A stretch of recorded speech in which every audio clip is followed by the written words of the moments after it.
दोस्तों, मैं हूं राजवंश सिंह माली, आपका दोस्त, आपका सहयोगी। दोस्तों, आज का वीडियो प्रॉपर्टी फ्रॉड श्रृंखला 4 में मैं आज के आपके साथ ऐसी कहानी शेयर करूंगा जिसको सुनने के बाद आपको लगेगा कि प्रॉपर्टी का जो काम है बहुत ही ध्यान से करना चाहिए। दोस्तों, आज मैं ऐसे फ्रॉड की बात करूंगा जिसको कानून भी, इंडिया का कानून भी फ्रॉड नहीं मानता, और जिसके साथ फ्रॉड हुआ उसका सब कुछ बिक गया। He is on the road. दोस्तों, जलंधर के मिस्टर अरोड़ा ने कोई ज़मीन देखी, राजपुरा के आसपास एक गांव है, वहाँ पर उसको ज़मीन 25 लाख रुपए एकड़ में ज़मीन दिखा दी प्रॉपर्टी डीलर्स ने, और ज़मीन पसंद करा के उसको ये बोल दिया कि ये 25 लाख में मिल रही है ज़मीन, और इस ज़मीन का ग्राहक हमारे पास 28 लाख रुपए एकड़ का है। तो अरोड़ा ने कहा कि आपके पास 28 लाख रुपए का पर एकड़ का ग्राहक है, तो आप उसको सीधी बेचो। सीधी क्यों नहीं बेचते?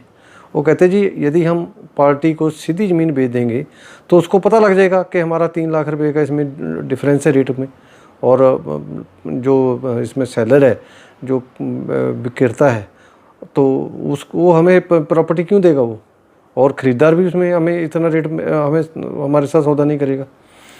तो अरोड़ा को ये लालच दे के, ऐसा लोभ दे के उनको फंसा लिया गया कि उसने 15 को मल्टीप्लाई किया, 3 से 15 एकड़ ज़मीन है, 3 लाख रुपए एकड़ के हिसाब से 45 लाख रुपए का प्रॉफिट है, तो क्या बुरा है, कर लो। तो दोस्तों, प्रॉपर्टी डीलर ने उसका विश्वास जीतने के लिए उसको 5 लाख रुपए अपने पास से दे दिया, और अरोड़ा को हौसला हो गया कि 5 लाख रुपए तो आ गया, बाकी तो आ ही जाने पैसे, कोई बात नहीं। तो उसने जाके 45 लाख रुपया अपने पास से डाल के 50 लाख रुपए का एग्रीमेंट उसके साथ, जो ज़मीन मालिक था उसके नाम पे कर लिया, उसके साथ कर लिया।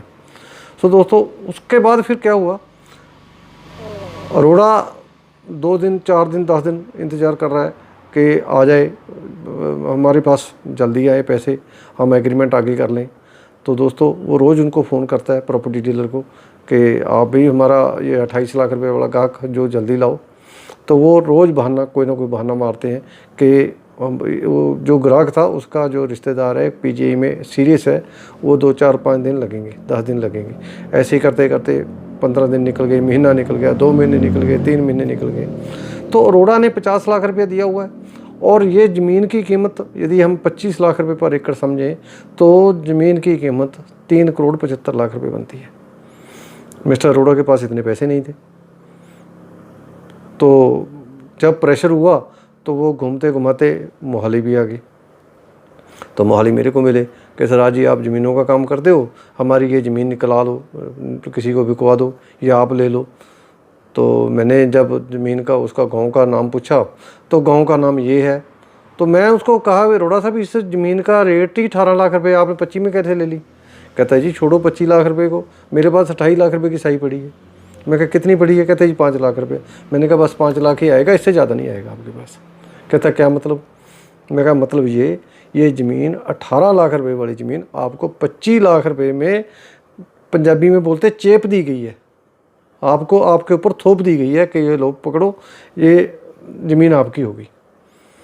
सो अरोड़ा के तो ज़मीन, पैरों से ज़मीन निकल गई। जब जाके उसने तहकीकात करी अच्छे तरीके से, तो उसको ये मेरी बात बिल्कुल सही नज़र आई। मेरी बात सही होने का कारण ये भी था क्योंकि मैं राजपुरा का जमपल हूँ, मेरे को राजपुरा के आसपास के गाँव का सभी का पता है कि कहाँ कहाँ पर ज़मीन क्या रेट है, ज़मीन की क्वालिटी कैसी है, ज़मीन में पानी कितना गहरा है, तकरीबन मेरे को पता है। सो जब वो उसको पता लगा कि मेरे साथ ये फ्रॉड हो गया, तो उसने जाके पुलिस स्टेशन में कंप्लेंट कर दी। तो जब उनको पुलिस वालों ने बुलाया तो पुलिस वालों ने उनके साथ बात करी, तो उन्होंने कहा हाँ जी, हमने ज़मीन बेची है, लेकिन फ्रॉड कहाँ है इसमें, हमने तो फ्रॉड किया है इनसे, ये तो सौदा किया है इन्होंने, ये चाहे तो अपनी रजिस्ट्री करवाएं, नहीं तो अपना एग्रीमेंट की क्लॉज के मुताबिक अपना बयाना छोड़ दें, जो बयाने की रकम है वो छोड़ दें। बल्कि हमारा तो नुकसान इस आदमी ने कर दिया, हमारी रजिस्ट्री नहीं करवा रहा, हमने आगे ज़मीन ली हुई है, उसके अब हमने आगे पैसे देने हैं। दोस्तों, यदि अरोड़ा रजिस्ट्री करवाता है तो उसको 15 एकड़ का 7 लाख रुपए प्रति एकड़, जो मार्केट रेट से ज़्यादा रेट था उसके हिसाब से 1,05,00,000 रुपये फालतू देना पड़ता है। और नहीं करवाता तो उसको 50 लाख रुपया अपना छोड़ना पड़ेगा। दोस्तों, उसको 50 लाख रुपया छोड़ना पड़ा और उसके 6 महीने बाद रोड़ा मेरे को मोहाली में मिला और रोने लग गया कि सरदार जी, मैं इनकी बातों में आके बर्बाद हो गया। मेरे पास 10 लाख रुपया था, 40 लाख रुपए मैंने मार्केट से 6 रुपये पर 6 रुपये सैकड़े पर मंथ, मतलब 72% सालाना ब्याज पर पैसा उठा के इनको दिया कि मेरे को चलो 2 पैसे का प्रॉफिट आ जाएगा तो मेरे कोई ज़रूरतें सर जाएंगी। दोस्तों, प्रॉफिट कहाँ से आना था? वो तो पहले ही इंटेंशनल, मतलब चीटिंग थी उसके साथ, इंटेंशनल। ये जो ठगी थी वो इंटेंशनल थी, क्योंकि प्रॉपर्टी डीलर और मालिक ज़मीन दोनों मिले हुए थे। यदि वो रजिस्ट्री करवा जाता तो इसका करोड़ रुपया आ जाता तो भी उनका 50-50 करना था। और नहीं रजिस्ट्री करवाई, जो 50 लाख रुपये आया, 45 लाख रुपये आया उनका, मतलब 5 लाख रुपये उन्होंने साई वापस कर दी, 45 लाख रुपये रह गए। 45 में से 30% डीलरों का था और बाकी उसके पास रह गया सारा पैसा। दोस्तों, मेरे खुद के साथ भी ऐसी एक घटना हुई। यहाँ मोहाली के पास लांडरा गांव में एक ज़मीन थी जो कोई फरीदाबाद की पार्टी आके पसंद कर गई और मेरे को बोलने लगे, जी ये इतने रेट में हमारा सौदा इसका करवा दो, यहाँ तक करने के लिए हम तैयार हैं। तो मेरे को लग रहा था कि रेट ज़्यादा है, तो कहने लगा कोई नहीं जी, हमें तो कोई प्रोजेक्ट बनाना है भाई, कंपनी को लेके देनी है, कोई बात नहीं, आप करवा दो, थोड़ा बहुत रेट की कोई गुंजाइश नहीं है, कोई बात नहीं। तो मैंने कहा चलो ठीक है यार। तो 2 लाख रुपये वो दे गया, 3 लाख रुपया हमने अपने पास से डाल के पार्टी को पैसे दे दिए, 5 लाख रुपया। फिर वहाँ से फरीदाबाद से फ़ोन कर रहा है, हम उसको फ़ोन कर रहे हैं कि आजा भाई, वो पैसे मांग रहा है पार्टी, उसको पैसे दो। तो वहाँ से फ़ोन कर रहा है कि आप अपने पास से 45 लाख रुपये डाल के उसको दे दो, हम आके आपके साथ हिसाब बैठ के आपका हिसाब कर देंगे।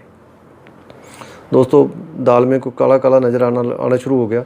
तो मैंने कहा भाई मेरे पास तो पैसे नहीं है, 45 लाख रुपया मैं तो नहीं दे सकता, आप आओ, जब भी आओगे आपका एग्रीमेंट करवा दूंगा, नहीं आओगे तो आपकी मर्ज़ी है।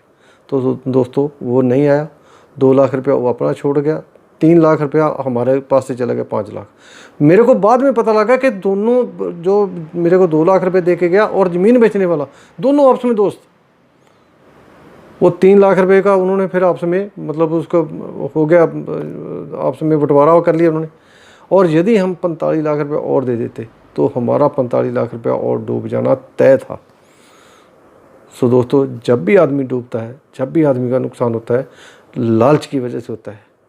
बिजनेस करो, मैं ये नहीं कहता बिजनेस ना करो, बिजनेस करो, खुल के करो, जितना मर्जी पैसा कमाओ, लेकिन ऐसी बातों का भी ध्यान रखा जाए। आपको मार्केट रेट पता होना चाहिए कि वहाँ ज़मीन क्या रेट में है, और पार्टी के पैसे के बिना आप अपने पैसे को इन्वॉल्व मत करो।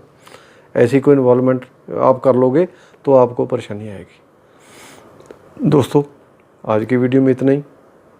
मैं बार बार ये कहता हूँ कि आप सारे रास्तों के कांटे तो नहीं हटा सकते, लेकिन अपने पाँव में जूता ज़रूर डाल के चलो।